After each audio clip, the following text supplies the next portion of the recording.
Typically, way back when, for two old guys like ourselves, we were into bowl play. We were into the bowl invites and bowl season, and it seems to be placed on the back burner. It doesn't seem like it. It is. To most of college football nation that's entrenched in this transfer portal. So we'll start there. Dante Thornton, Justin Flowe are the headliners in the transfer portal. Your thoughts about their departures, because a lot of guys obviously hit the portal because of the lack of opportunities where they are. Not the case with these two.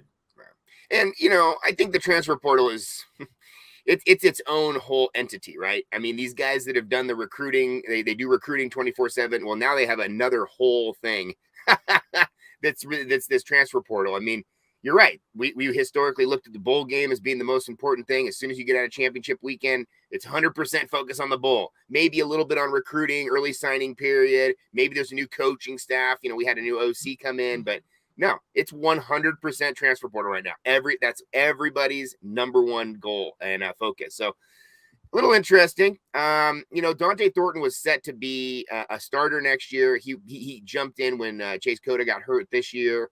And played very well. Super, super fast, real tall receiver, just a real good skill set. I don't know if he's necessarily the most technically sound wide receiver running routes or whatnot, but just a really, really, really strong player. He'll be fine. He'll go somewhere and make a difference tomorrow.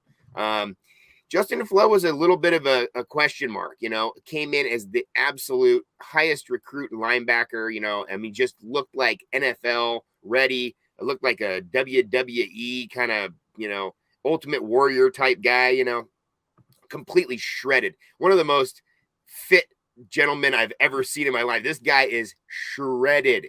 And he gets 2 injuries, gets way behind the dial. And then this year just really kind of had a lackluster year. I mean, he had big plays here and there, but only played, maybe a quarter of the snaps and really just didn't get that much when it was real game time. A lot of times he wasn't in. And I thought that was strange. Halfway through the year, I thought, well, it could be a situation where he might go somewhere else based on just fit.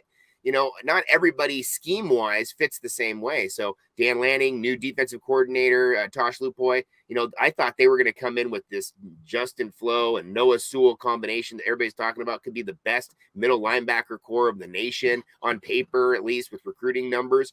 And I thought they were going to go do crazy stuff with them.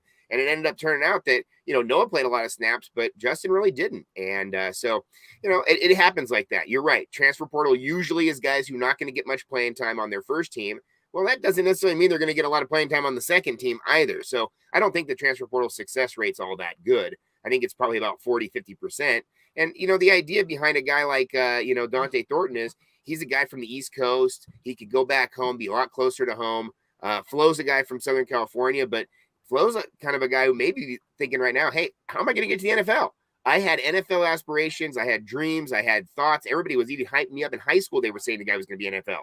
And now all of a sudden, in his third year playing college football, he's not there. And at the beginning of the year, we were actually kind of thinking this would be his one and done year because eligibility-wise, he can go to the NFL after this year. We were thinking, hey, maybe he just goes out, has a heck of a year this year, and both he and Noah go.